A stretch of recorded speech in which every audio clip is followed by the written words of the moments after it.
What's up, everybody? I'm a little bit sick here. But spring break is right around the corner again. I got 7 ideas for you that'll help your child. Number 1, understand that they do need a break. They have been going all school year. They legitimately need some time off. They need time to not think about school, to really be free, to really let loose, to really relax, to really decompress, to really gather themselves again, and to be ready for the final push of the school year.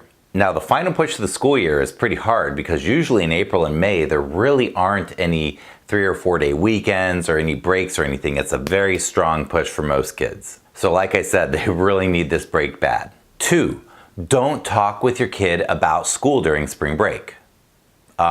Except you have to talk to your kid about school over spring break. But don't just randomly bring it up all the time is what I'm trying to say. Like, really intentionally think about when you're going to talk about it. And I do want you to have a heart-to-heart with them. I want you to sit down with them, talk about school, talk about life. Like, have a time where you really honor it, talk about the final push of the school year. But then when it's done, be done, okay? If you guys have to work on school stuff during break, talk about it then, but don't let it linger and be sprinkled all throughout break. Let them have break. Let them know when you're going to have a heavy talk about school. And then when it's done, let it be done. And then when you revisit it, give them a warning so that they know it's coming. So the intention is really that their mind can be free also. The emotional aspect, as I always say, is so important. 3, you gotta understand the dip pattern and you gotta understand how spring break factors into it in the spring semester. The dip pattern is this, okay?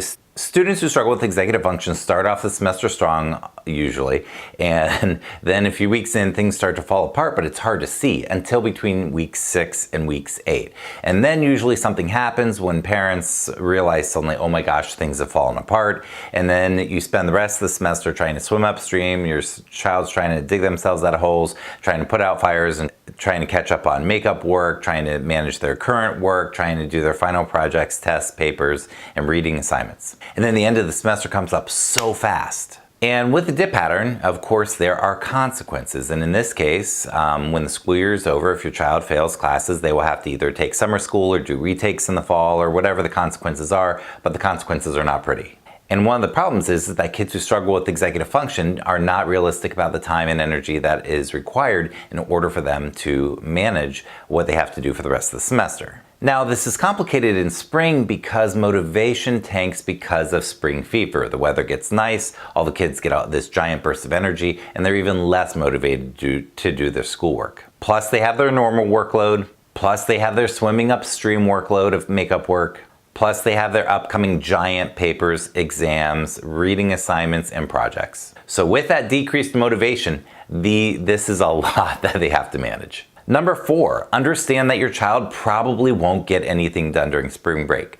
It is so interesting how we, myself included, we think, oh, this is a break. Your child thinks, oh, I'll get caught up on all this work. Or you think, oh, my child's going to get caught up on all this work. The reality of the situation is it is very rare for people to get much done during spring break. 5, your child probably does have a lot of makeup work to do and probably a lot of current work to do and prep work to do for the upcoming stuff.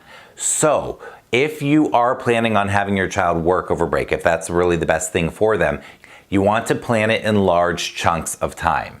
You don't want them to do a little bit every day. Please don't do that. That is not the right thing to do. A half hour every day. They're not even getting anything done in a half hour. They're barely even getting started. They have to get into the study mode. So I recommend choosing a couple days where you choose a 2 to 3 hour large block of time for them to really work on stuff. And along with that, I really recommend that you plan your own work with them. So you co-work with them during that time. So you can work on your own stuff, your taxes, your bills, or whatever projects you have going. 6, at this point, you probably want to email the teachers and say, hey, what's coming down the pike? I want to get clarity.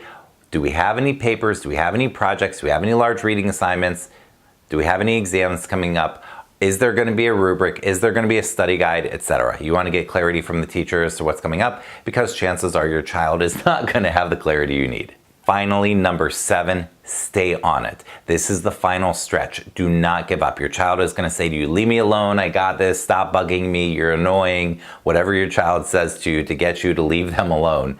You can leave them alone sometimes, but you have to stay on top of this. Stay on top of looking at their grades, stay on top of getting clarity from the teacher, stay on top of whatever you need to. Even though they're going to be resistant, your child's not going to want your help, you need to stay on top of this because the consequences are big.